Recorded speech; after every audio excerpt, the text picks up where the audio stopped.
Hi guys, welcome back to my channel. Today we are making an Indian inspired dish called Chana Masala, and I have to tweak it for eczema, and I have to tweak it a lot because you probably may not have known this, but when you have eczema you can't actually have turmeric, you can't have curry, you can't have cumin, and that's because they contain something called curcumin, and curcumin makes our Th2 dominant autoimmune disorder killer cells more dominant. So basically it makes our overactive immune system more active.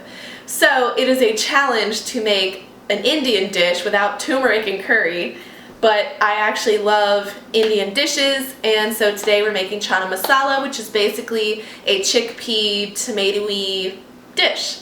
And let's jump right in. I've already started a little bit, and let's go.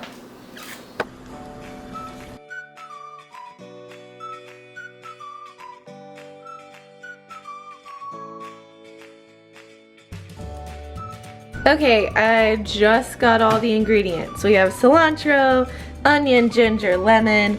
This is like a tomato sauce, which I don't know if that'll make everything weird or not, but it's what I had already. And then we have all the spices, we have the rice, and we have the chickpeas. First course of action is making the rice, and this is white basmati rice. And I just cook it in a pan like this. I actually make this rice all the time. It's my favorite type of rice. And it has like a really good smell to it.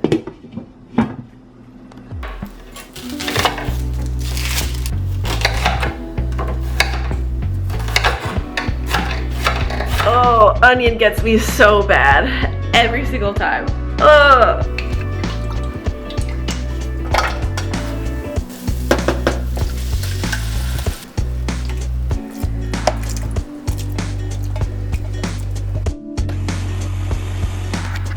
It is time now to add in the spices. On my notebook, I drew out how much of each I need. So for example, like I need a lot of coriander, a little bit of cardamom, a little bit of black pepper, even smaller amount of fennel, even smaller amount of mustard, and then a small amount of clove. So that's what I'm gonna go by for my spices.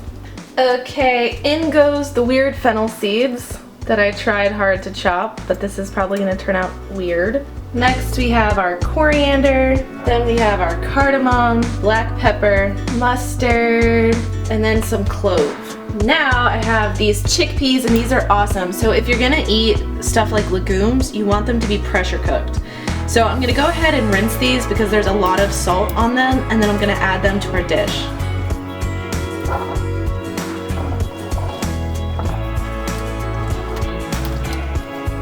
I feel like that's too many chickpeas.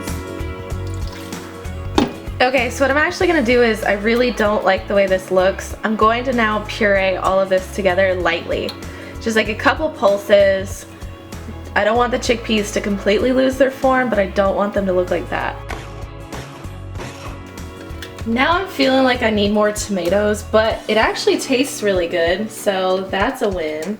After tasting it, I definitely need more spices. I want some more coriander, and then I definitely want more mustard.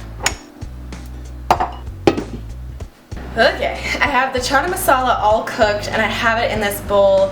It doesn't really look like traditional Chana Masala because it's not very tomato looking, and it doesn't really have like whole chickpeas in it because I pureed them a little bit.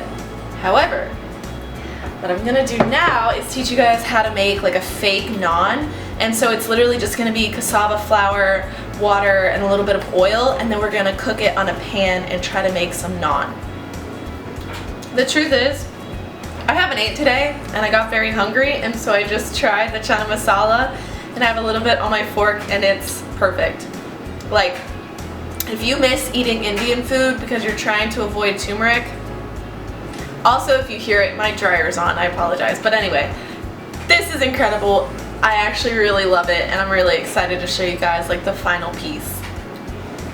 Oh my gosh, I got so hungry again, I forgot to show you guys what I'm doing. Okay, so I put like 2 tablespoons of avocado oil in this bowl, and I put about a cup and a half of cassava flour, and now I'm just putting hot water in it, until it's like a dough consistency, and then I'm going to use my hands and form it into a shape that kind of looks like naan, and then pop it onto my pan. So this is avocado oil that I put down on the pan so that the naan doesn't stick to it. And here's the batter, so still trying to get through it. I'm going to add another 2 tablespoons of avocado oil. Okay, maybe that was just 1 tablespoon. So I think this looks like the consistency that I want to use, and now I'm going to form it into patties, and hopefully this will work out the way I want it to. I'm also going to add some sea salt and garlic powder. I'm trying really hard to not have to roll this out,